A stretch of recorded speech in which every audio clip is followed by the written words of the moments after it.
Mais uma reflexão, um tempo para conhecermos a vontade de Deus através das Escrituras. Bem-vindo a mais esta reflexão.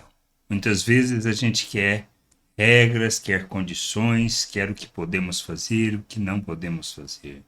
Mas entendermos o que é lícito fazer, o que podemos fazer, o que devemos fazer, qual é o nosso papel, nossa responsabilidade neste mundo, perante Deus e diante das pessoas, é fundamental para que a gente não viva por regras, nem por condições impostas por homens, nem por dogmas, mas simplesmente revelando o amor de Deus neste mundo, revelando a graça, a misericórdia, a compaixão, manifestando quem Ele é.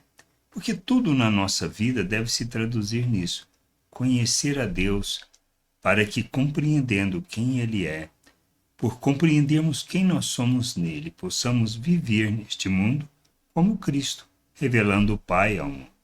Lá em Lucas, no capítulo 6, versículos 6 a 10, temos a situação do homem da mão ressequida, que nos dá uma ideia muito clara acerca disso. Diz assim: aconteceu que em outro sábado Jesus entrou na sinagoga e começou a ensinar.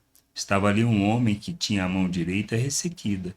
Os escribas e os fariseus observavam Jesus procurando ver se ele faria uma cura no sábado, a fim de acharem de que o acusar. Mas Jesus, conhecendo os pensamentos deles, disse ao homem da mão ressequida: levante-se e venha para o meio. E ele, levantando-se, ficou de pé.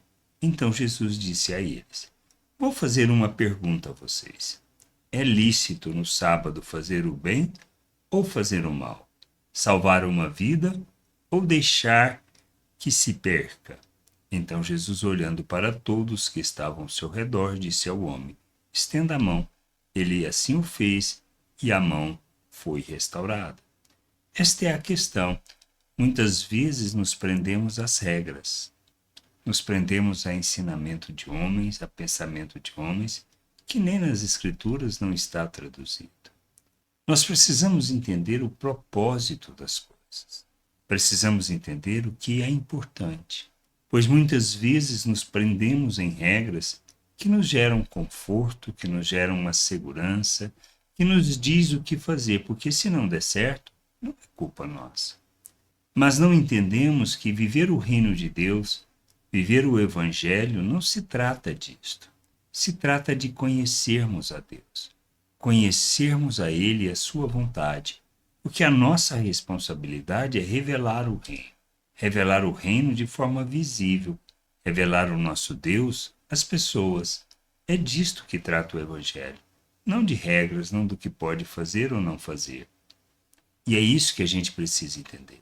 Nós somos chamados para revelarmos as virtudes de Deus. Ele nos salva por meio da graça, através do que Cristo fez por nós. Por isso a gente precisa se submeter a Cristo, reconhecendo Ele como o Senhor e Salvador de nossas vidas, como aquele que nos liberta do pecado, da escravidão e nos faz filhos de Deus. Nós, quando nos submetemos a Cristo, reconhecemos que na sua morte temos o perdão, na ressurreição a nossa justificação, que não se trata da salvação, da reconciliação com Deus, de algo que nós possamos fazer, mas sim que dependemos inteiramente da graça e do amor de Deus, nós nos submetemos. E assim nós somos feito um novo ser, uma nova criatura, nós nascemos de novo. Nascemos do Espírito, somos reconciliados com Deus, feitos filhos de Deus. E assim nós precisamos entender que devemos viver como filhos de Deus, revelando a natureza de nosso Deus. Ao fazermos isso, entendemos que precisamos caminhar para a santificação, para desenvolver a nossa salvação no sentido de revelar que a recebemos. A santificação nada mais é do que isso, para revelarmos o nosso Deus ao mundo, às pessoas. E para fazer isso, nós revelamos as virtudes de Deus.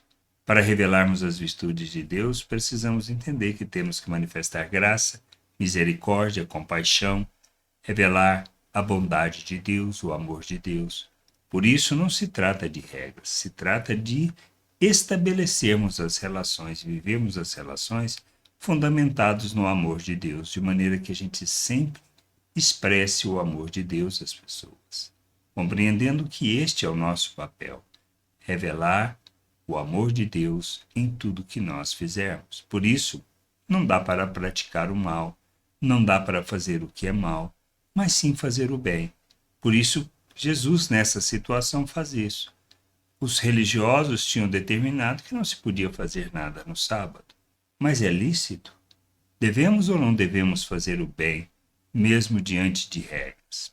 Precisamos entender que somos chamados para fazer o bem, mesmo que as regras digam ao contrário. Que a gente possa entender e buscar de todo o coração conhecimento, crescimento espiritual e andarmos na vontade de nosso Deus e nosso Pai. Graça e paz sobre a tua vida. Amém. Gostou da reflexão? Compartilhe. Não deixe de ler as Escrituras. Medite para poder crescer no conhecimento e vontade de nosso Deus e nosso Pai, para que, conhecendo o Senhor, possa o revelar ao mundo.